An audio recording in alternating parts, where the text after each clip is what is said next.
Chapter 12 is called What Poppy Learns. I think you probably already know. Make a guess. Make a prediction. What Poppy Learns. "Don't stab me!" Poppy cried through chattering teeth. "Don't kill me, please, sir, don't kill me." Aerith blinked. "What?" he said. Poppy staggered forward and she fell to her knees, holding up her paws and bowing her head. Can you picture it? "Please, please, don't eat me, sir," she implored. "What on earth are you talking about?" Aerith asked, and with genuine bewilderment, meaning completely puzzled why she would ask that. Poppy gazed up tearfully. "If you're going to kill me, please just do it quickly. Please don't torture me first. Please, please." "Why on earth would I want to torture you?" "Because that's what porcupines do when you catch mice. You torture them and you eat them." Wait, what? Eat mice?" Aerith exclaimed. "Oh, hit the puke switch and duck. Meat disgusts me. Oh, it nauseates me, revolts me. I'm a vegetarian. I eat bark." "Bark?" Poppy said. "You saying I'm a liar?" the porcupine roared. "Well, no, except nothing. I'm kind, I'm gentle, I'm old. All I want is just to be left alone." Here's a picture.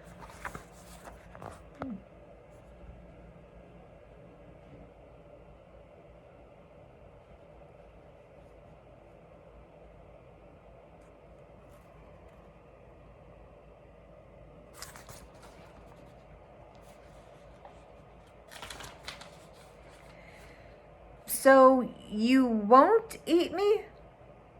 "I don't eat meat," Aerith bellowed in Poppy's face. Poppy gulped. She was beginning to feel very foolish. "Well," she offered lamely, "everybody thinks you do." "Well, then everybody eats grasshoppers too, I guess." "They do?" "Ah, how many times do I have to tell you?" Aerith screamed. "I don't eat meat." But, Poppy stammered, didn't you just eat that fox?" "Are you crazy or something? All I did was swat him with my tail, which is what I do when creatures get fresh with me." "What about your shooting quills? Or what about stabbing with them? Where did you hear such awful bilge?" I was taught." "Poppy, is that your name, right? Quills are hair. Barbed hair. I can't shoot my quills, though they fall out easily. The only way a quill gets into you is because I slap you with it, which I'll do if you mess with me. Mind, when a quill gets into you, it swells. Flex your muscles to get it out, and the barbs draw it in even deeper. It really hurts. You want to see for yourself?" Oh, no, please. I believe you," Poppy cried. "I just didn't really know that. Really, I'm sorry. I'm really sorry." "Oh, it probably isn't your fault," Aerith grumbled in a softer tone. "I suppose you get taught that garbage in school, right?" "We go to school at home," Poppy explained. "Lectures and tests." "Who's the world-class idiot that told you about that porcupines eat mice?" Poppy was about to say her parents, when she suddenly realized something that she hadn't thought about before. She began to speak, but fearful of saying the name, she held back. "Well?" demanded Aerith. Who told you that?" Poppy leaned forward. Mr. Okax," she whispered. "Okax!" Aerith yelped. "The great horned owl? Him?" Poppy nodded. "He told my parents, and they told us." "Okax," Aerith said, And then he began to laugh. Sir, what's so funny?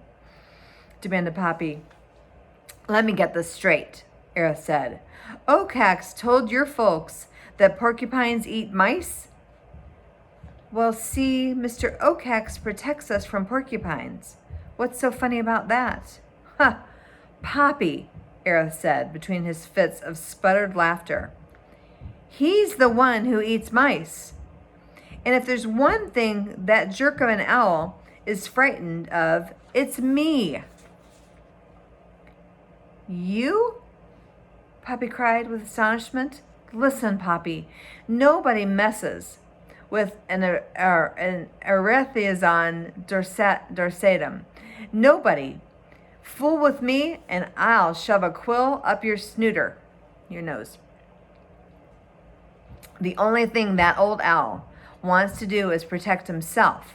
Why, he wouldn't get within a log's length of me. I may be old, and I may be chubby, and I may have a foul mouth and a foul smell, but I can shake my tail and put it in his face. Yours too. Want to see? No, no, Poppy replied quickly. I believe you, Aerith. I really do. Really. Protects you from porcupines, Aerith said with a sneer. Flip-flop. But if you believe me, what the worm water are you doing here? He does have a foul mouth. I was trying to get to Newhouse, Poppy explained. And honest, that fox really did chase me right into here.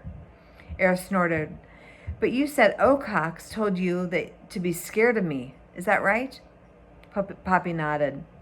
Poppy, Aerith said, running in here was smart. It was? Sure. The truth is, you could walk by the side of the lake with no place to hide if I were there. That jerk of an owl would do no more than look at you. Really? Poppy said, feeling a great sense of relief. If there's one thing I like besides being chubby, being sassy, and being prickly to the touch, it's going where no one wants me to go. Fact is, I'm one of the few creatures in Dimwood Forest who could actually protect you. I bet that's the reason he says all that false juice about me. As for Newhouse, don't talk to me about going. Just go. I never tell anyone what I want to do. Don't you have a family? Oh, I had parents and a wife. And for a while there I even had kids. Quite a nice bunch of them. But they all wandered off. We all go our own ways. Kind of prickly. Don't you miss them? Poppy asked. I like being alone. If I see a tree that I want to climb, well, I climb it. Then I might chew some bark, and then I get some sleep. Isn't there anything in the world that you love, really love? At the word love, the look on Aerith's face turned dreamy. He sighed. Yes, there is. Who is it? Not who, Poppy. Salt. I can't get enough of it. I'm mad for it. I'd die for it. It's because of my liver. Someone told me, and I really don't care. I love it. Rock salt, sea salt, sweat salt, any kind of salt. He licked his lips. You don't happen to have any salt on you, do you? I'm sorry, sir, I don't. You were talking about Newhouse. You have any idea what's there? Well, that's what I need to find out, Poppy said. I'll tell you one thing that's there. What? A chunk of salt as big as me. Humans put it out there for deer. Can you believe that? Deer. But it's on a high steel pole, and I can't get to it. I can't climb that kind of pole. What a waste. Oh, but I do dream about it. I do. And he closed his eyes. I think Ragweed would have liked you, Poppy said. Oh, come here. Come up. Sorry, that's Leo. Come here.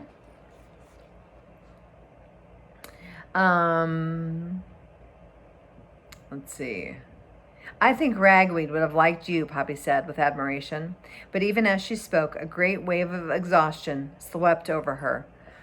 Please, Aerith, would you mind very much if I just stayed here a little bit longer and took a nap?